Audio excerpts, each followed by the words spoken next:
Manthani municipal పరిధిలోని గిరిజన గురుకుల బాలికల కళాశాలలో కార్యాలయం గదులకు ఇక యాజమాని మురళీధర్ రెడ్డి తాళం వేశారు। ఈ సందర్భంగా ఆయన మాట్లాడుతూ గత 7 నెలలుగా అద్దె చెల్లించడం లేదని, అలాగే మెయింటెనెన్స్ టీడీఎస్ బిల్లులు కూడా చెల్లించలేదని ఆవేదన వ్యక్తం చేశారు। విషయం తెలుసుకున్న మంత్రి డిప్యూటీ ఎంఆర్ఓ కళాశాలకు వచ్చిన అధికారులు ఉపాధ్యాయులతో మాట్లాడి పరిస్థితి పరిశీలించారు।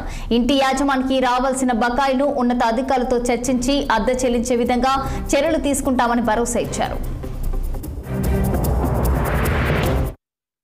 రూమ్ అద్దె చెల్లించడం లేదని, మెయింటెనెన్స్ ఖర్చులు ఇవ్వలేదని చెప్పి ఈరోజు గురుకుల కళాశాల ఆఫీస్కు తాళం ఇవ్వడం జరిగింది। దీంతో ఇక్కడ మీడియా మిత్రులు, ప్రజా సంఘాలుగా మేము ఇక్కడ విజిట్ చేసినాం। ముఖ్యంగా ఈ ప్రాంతంలో కేవలం దళిత విద్యార్థుల పట్లనే ఈరోజు ఇక్కడటువంటి పాలకులు కానీ ప్రభుత్వం కానీ నిర్లక్ష్యంగా వ్యవహరిస్తుంది। గత సంవత్సరం కింద ఉన్నటువంటి మంత్రి పద్మశాలి ఉన్నటువంటి గర్ల్స్ హాస్టల్ను కూలగొట్టి అక్కడ మున్సిపల్ కార్యాలయం కడుతుండ్రు।